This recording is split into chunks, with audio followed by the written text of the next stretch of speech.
Olá, lindos e lindas. Eu sou a Rosilda Santana, sou produtora cultural da ONG Tirando de Letra e hoje nós estamos com o projeto cultural A Cor do Texto, a poética de autores negros de literatura infantil.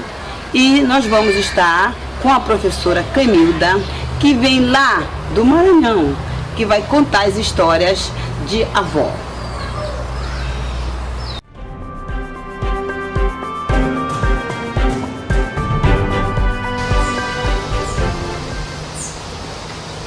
Olá, eu sou professora Clemilda, religiosa das Irmãs Franciscanas de São José.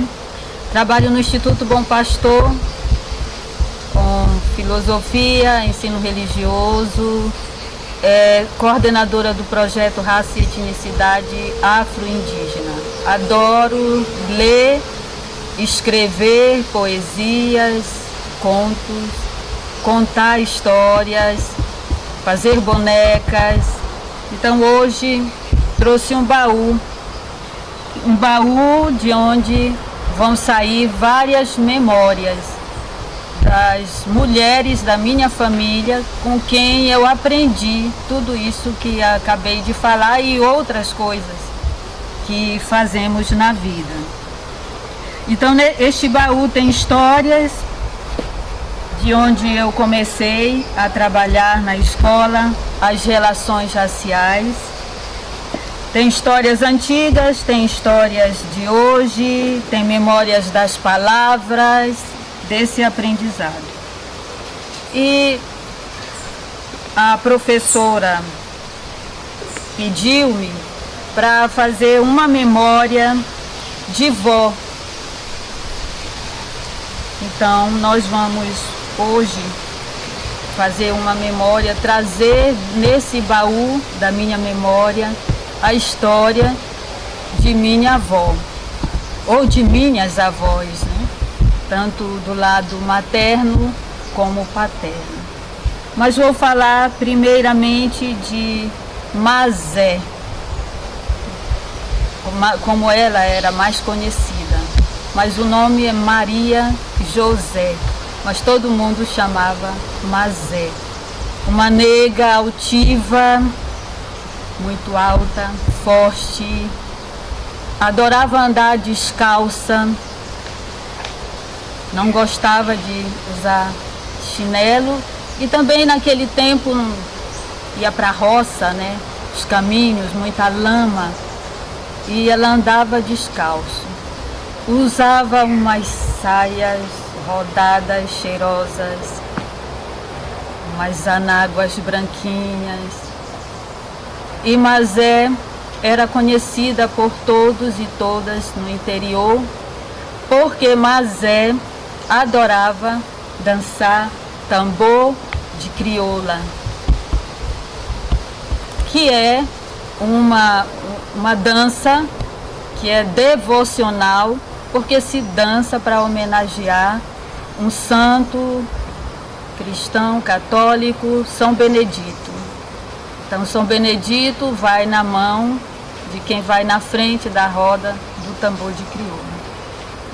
Então esse andar descalço da Mazé, de pisar firme nesse chão, de quem eu herdei também hoje para sobreviver nessa sociedade que nós vivemos, precisamos andar, talvez não descalço, mas pisar firme, ter firmeza nos passos, ter coragem, ter ousadia, ter criatividade. E uma outra coisa de Mazé é que no interior nunca se anda só. Se anda sempre acompanhada, porque andar só é correr perigo, é correr risco. Andar só para ir para o mato, para a roça, para quebrar coco. Sou maranhense e maranhense as mulheres sobrevivem quebrando coco. E quebrar coco é ir atrás do coco na solta, na roça, no mato, do fazendeiro, do dono, dos que se dizem dono da terra. E é perigoso fazer isso, tem que passar por baixo de arame, tem que andar em fila indiana para chegar até lá, juntar o coco e depois voltar para casa, às vezes altas horas da noite. Então, tanto Mazé quanto as mulheres daquele tempo faziam isso. Mas a alegria era à noite, ao luar, rodopiar e dançar tambor de crioula, criolando ao luar. E era isso que minha avó gostava de fazer. E ela também era herdeira, né, da tradição do tambor de Minas, que também tem sua origem lá no Maranhão, né, a Casa das Minas, muito antiga. Então minha avó também tinha essa herança ancestral de quem eu herdei, do lado de minha avó, do lado de pai. Conheci muito pouco Mazé, acho que 2 ou 3 vezes a visitei, mas esse pouco de tempo e muito criança, essa memória, ela ficou. E hoje eu escrevi uma das primeiras memórias de família, foi para minha avó, de quem herdei, né? Esse pisar firme, essa coragem, essa ousadia que a gente já falou antes, esse gostar de ser o que eu sou, do jeito que eu sou, nesse espaço onde eu estou, que eu sou uma freira religiosa, né? Então nesse espaço eu sou quem eu sou. Adoro contar história, escrever história, porque eu ouvia muitas histórias das mulheres da minha família.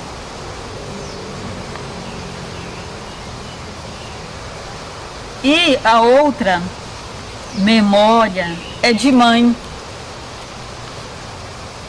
Minha mãe, eu escrevi um poema que é Cantiga para a Mãe, que rapidinho, né, a gente vai dizer, porque mãe trabalhou 30 anos como empregada doméstica na casa dos outros. Mas antes de mãe trabalhar 30 anos como empregada doméstica, mãe era quebradeira de coco. E tanto como quebradeira de coco, como empregada doméstica, nós, 3 filhas, mulheres, não víamos mãe durante o dia e nem noite às vezes. Porque mãe saía, eu digo no poema, saía com a lua, voltava ao luar, e nós não, às vezes não conseguia, muito criança, tinha que dormir e não via a mãe nem sair e nem chegar em casa. Então essa é uma história muito triste que eu escrevi aqui para ficar mais leve em forma de poema, e hoje estou contando parte dela quebrada para a gente aqui, né? Saber que o que eu sou hoje é memória dessas mulheres, porque mesmo mãe saindo cedo às 5 da manhã e voltando às 11, 10 da noite para casa, mas no fim de semana, no domingo à tarde, trabalho de mãe era nosso cabelo, 4 cabeças, a dela e mais das 3 filhas, porque mãe tinha que lavar nosso cabelo com folha de gergelim, amassava o gergelim porque não tinha outra coisa, e o gergelim ajudava a desembaralhar melhor o cabelo para não se sofrer tanto, né, na hora de pentear. E sentava na frente da casa com as colegas para trançar os cabelos, e enquanto ela trançava os cabelos, elas contavam as histórias. Então nós sentadas no colo de mãe, trançando o cabelo, ouvíamos as histórias mais diversas, histórias dos nossos antepassados, histórias do que elas faziam no cotidiano. E assim nós fomos aprendendo, a gente aprendia. Uma parte a gente ouvia e outra parte a gente dormia, porque demorava muito. trançar o cabelo, que tinha muito cabelo. E nós éramos 3, saía uma, vinha outra. Então assim, mãe não tinha tempo de lazer, né? Porque o pouco tempo que ela tinha que ainda cuidar de nós, porque durante a semana nosso cabelo tinha que ficar trançadinho, porque na escola nossos colegas brincavam com o nosso cabelo, porque nega do cabelo duro, né? Nega de cabelo de machixe, os apelidos, né, que a gente sofria. E mãe fazia isso também para não pegarmos piolho de outros, né? Ao contrário do que se pensa hoje, que nós passamos piolho, né, para as outras crianças. Mãe cuidava para que o piolho não entrasse, porque ela dizia, se um piolho entrar nessa cabeça, é muito difícil para a gente achar depois e tirar, né? Então isso mãe fazia e a gente ficava a semana toda com o cabelinho trançadinho, né? Ela fazia umas tranças de cofo bonitinha, né? Que podia se tomar banho e não desmanchava o cabelo. Então essa é uma memória. A memória triste, muito triste, é enquanto quebradeira de coco. Muitas vezes mãe teve que correr quando no meu nascimento. Mãe teve que quebrar coco no dia que eu nasci. E lá ela sentiu as dores do parto e teve que voltar. E com medo de eu nascer no caminho, né? E ela disse que pensava onde ela ia me colocar. Só tinha o cofo, né? O que o maranhense faz, né? Com palha. Onde coloca o coco, era lá que ela ia me colocar. E como companhia, ela tinha uma cadela que ela chamava de baleia. A cadela baleia ficava a meia distância e cansada. Olhava para a mãe, não sabia, eu acho, o que fazer. E aí, quando passavam as contrações, mamãe de novo começava a avançar para casa, voltando para casa. E quando chegou no povoado, tinha uma única casa da pessoa que depois, tia do meu pai, que foi minha madrinha de batismo. Então ela bateu na porta e ela abriu, e quando ela viu a mamãe disse que ela desmaiou, porque a mamãe já estava sangrando, né? E ela não tinha coragem de pegar a criança. Então quem me pegou foi uma adolescente de 15 anos. Que perguntaram, você tem coragem de pegar uma criança que já está nascendo? Porque a parteira morava a uma distância, né? Então pediram para alguém montar uma criança, montar num cavalo e ir até a parteira. E enquanto isso eu nasci. Quando a parteira chegou, eu já tinha nascido, ela só cortou o cordão umbilical, né? Então, um pouco dessa história de mulheres resistentes de onde eu nasci. Às vezes as pessoas perguntam, né? De onde vem, né? Toda essa herança sua? Vem dessas mulheres de quem a gente ouviu e ouve ainda hoje, essas histórias que nos fazem ser o que nós somos. Tanto as mulheres de um lado da nossa árvore genealógica, quanto as mulheres do outro lado, as mulheres do lado do pai e as mulheres do lado da mãe, contribuem para que nós sejamos o que nós somos hoje. Essa é a nossa herança ancestral.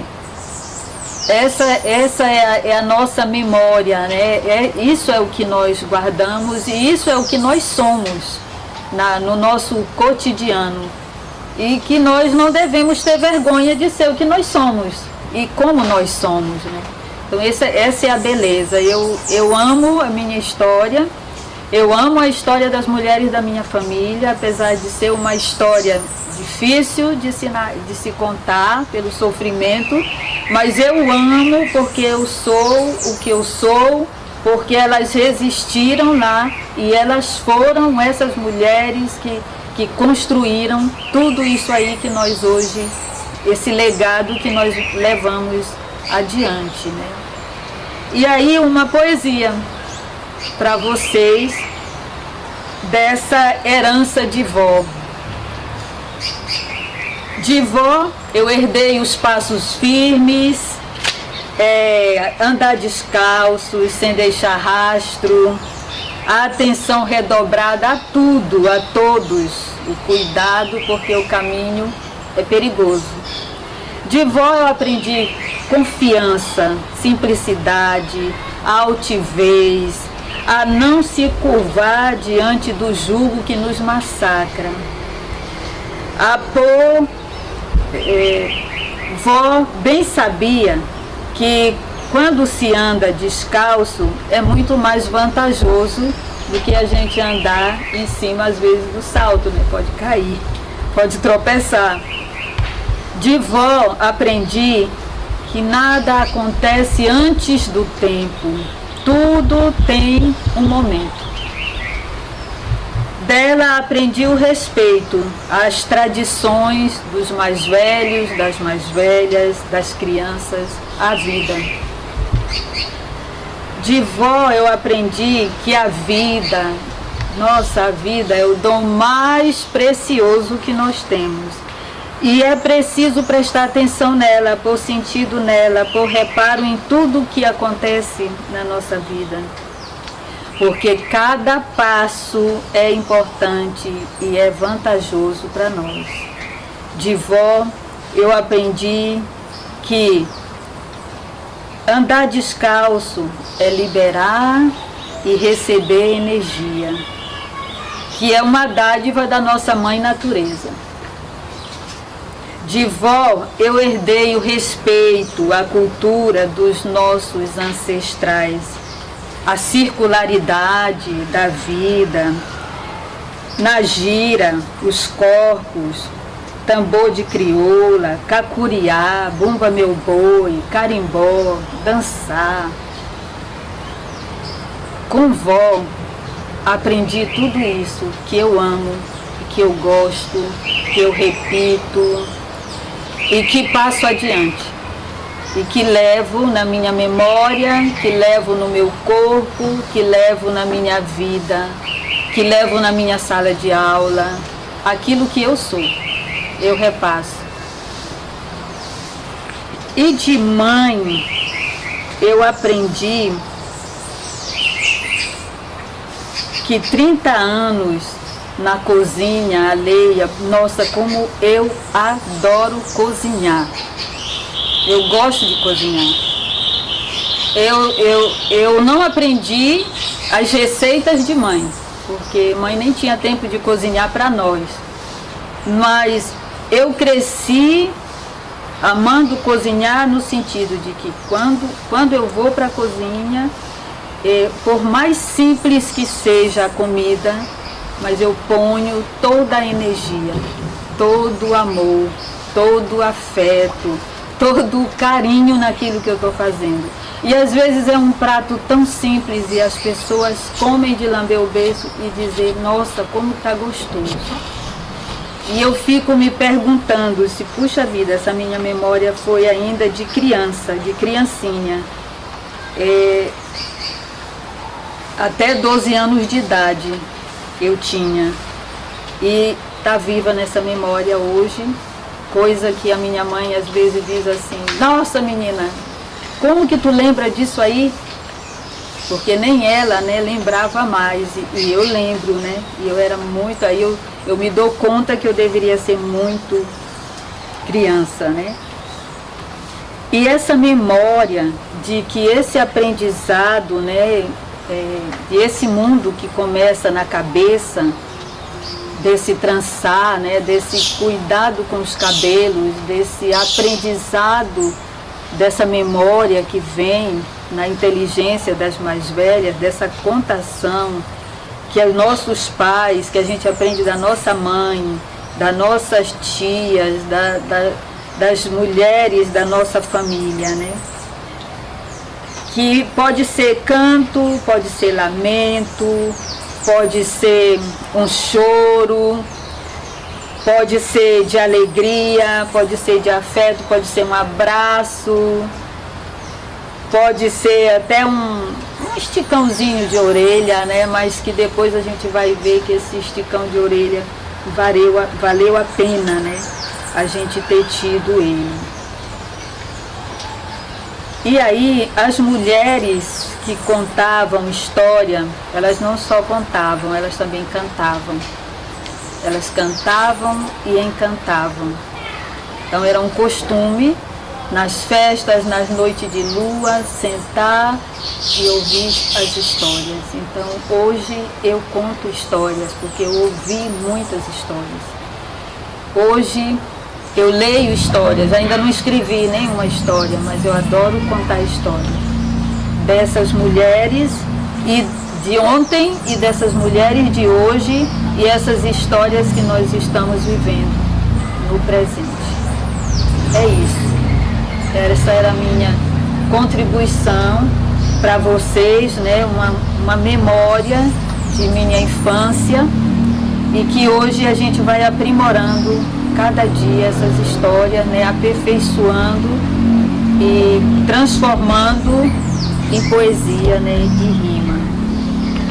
O dia amanhece cedo para quem vai trabalhar na roça, pois quebradeira de coco nunca sai sozinha.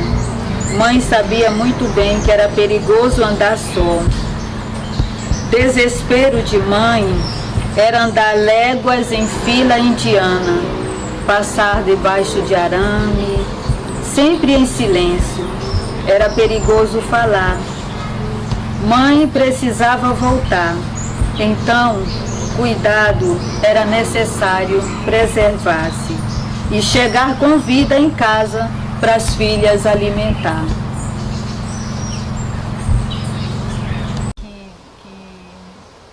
Quebradeira de coco é muito sofrida. É isso que eu ia dizer, né? É uma profissão. Eu postei esse ano, a minha irmã que está lá no Maranhão mandou um vídeo de um concurso de quebradeira de coco. Eu fiquei muito feliz, porque é num lugar, uma sala bonita, asfaltada, e elas é um concurso, né? Vão ganhar prêmio, né? E etc. E naquela época não, a gente tinha que entrar no terreno de a pessoa que se dizia dono e era proibido pegar o coco, era proibido sair com o coco do terreno, tinha que vender para o dono, eram muitas regrinhas, né, que mãe teve que passar, a avó, né, essas mulheres.